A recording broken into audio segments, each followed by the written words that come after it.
What is going on, my friends? So in today's video we're going back to the basics and covering 5 pillars for health and happiness, and this video is going to be extremely actionable for you guys, so I hope you enjoy it and make sure to take action on it, because otherwise it won't do much. And the thing about progress and always striving to get better is that sometimes we feel frustrated and that we're not moving forward. And a lot of these times we try to focus in on the minor details and not realizing the fact that we're usually not sticking to the basics. At least that has been my experience for myself and working with a lot of people. So today we're going back to the basics.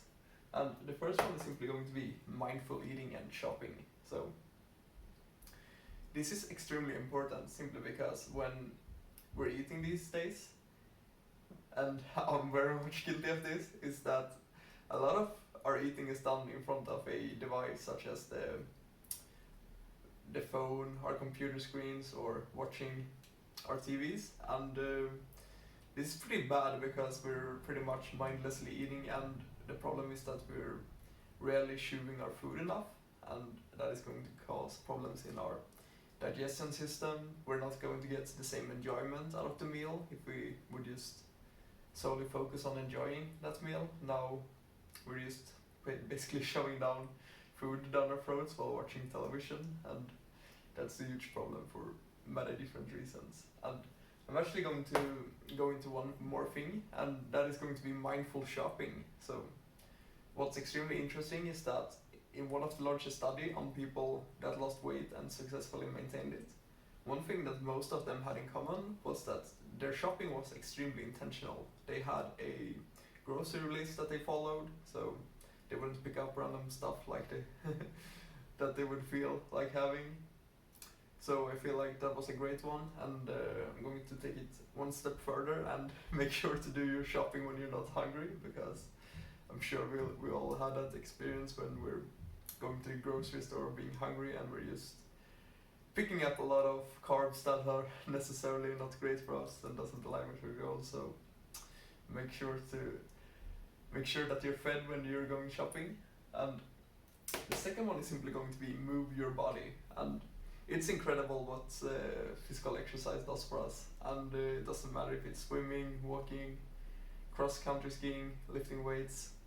It's all incredible for our health and happiness, and it has been shown time and time again that physical exercise has produced as effective or even better results than SSRIs or other mood enhancers when it comes to happiness and treating depression. So that's quite mind-blowing, and I realized that it can be difficult to have the motivation or the energy to actually get these things done when you're experiencing depression, and then it's obviously great to have those tools. But if you can combine those medicines with exercise and training, that's going to be incredible. And I'm actually going to recommend this book. It's incredible on this subject, what exercise does for the brain. In Swedish it's called Hjärnstark.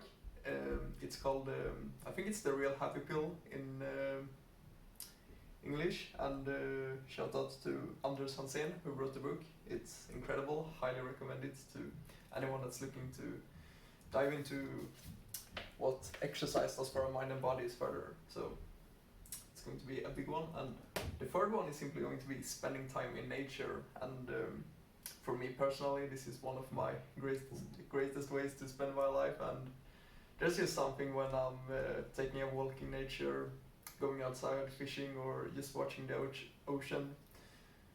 I just feel so incredible and in touch with myself, and not only that, it's also going to soothe and relax our limbic system, and that's the system that we use for processing emotions, learning, all of that good stuff. So incredible relaxation, and just a great way to reduce stress for most people. And if you're a maximizer like me, we can actually combine moving our body, spending time in nature, and relax and recharge, simply because if you're taking a walk in nature, then you can sit down in nature, relax and recharge. So that's just something that I love to do, and my brain loves efficiency. So it's just a bonus tip for you guys. And the fourth one is simply going to be practicing gratitude, and it's important to emphasize practice because we tend to focus on the negative and what's wrong in our lives, and that's really made sense thousands of years ago when we're trying to survive and pass on our genes. But in modern days society, it doesn't really benefit us that much. Rather, it's quite the opposite. It's leading to a lot of health problems and emotional problems within us. So one really interesting experiment they did was, or one interesting study rather, was that they had a group of 200 people, and they divided them into 3 separate groups. And the first group simply recorded their emotions without evaluating them. The second group recorded their emotions, but only the ones that they found destructive or negative. And the third group recorded emotions or things that they found extremely, that they found gratitude for, or they felt grateful about. So what's interesting when they followed up these groups after 12 weeks was that the third group experienced more energy. They were more likely to reach their goals and have better lives. So pretty powerful stuff, and a great practical way to apply this, and that I do every day, is simply I start my day writing down at least 5 things that I'm grateful for. So, and it's also very important that when we're doing this exercise that we actually feel grateful for them, because if we're just writing it down, going for the motions, it's not going to benefit us all that much. So final one is simply going to be relax and recharge, and this one really speaks to me because I'm a person that loves doing things. I love staying productive and making progress, and I've been pretty bad at this in the past, but I'm getting significantly better at it. So what's interesting about that is that as I spend more time relaxing and recharging, my work actually gets better and the quality gets increased. So there's so many benefits to relaxing and recharging, and make sure to take those days off for simply being and listening to yourself, because these days we get bombarded with so much information and noise from news, our devices, and it's really important to just reconnect with ourselves. And this is obviously very different for different people, how they're actually going to go about this, but you guys know yourself best, so trust your intuition and do what feels best for you. So if you guys can apply some of these things, I guarantee that you will live a happier and healthier life. Take care.